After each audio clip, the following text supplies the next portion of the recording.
สบายดีจานสบายดีสบายดีสบายดีข้าพเจ้าสิมาได้ยินข่าวอาจารย์ประกาศในเฟซในไลน์ว่าจากใดนักห้องเสียงดีว่าประกวดร้องเพลงเนาะแมนมื้อนี้ฮั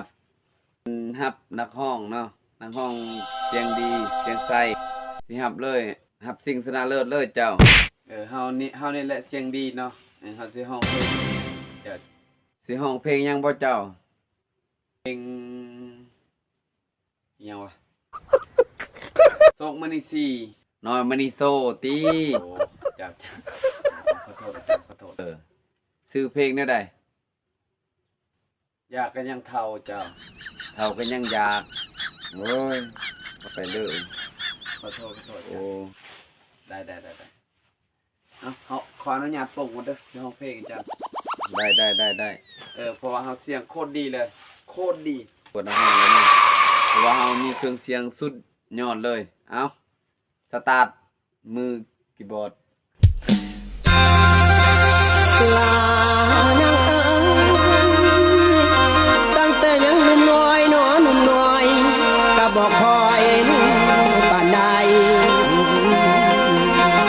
อายุเกินกายไว้อยากบ่เศร้าสวนนี้60 ปียังปั่นเครื่องมันเครื่องใจอยู่บ่พออยากเสียจนน้ำไหลย่อยอยากกินปล่อยผู้สาวคนงาม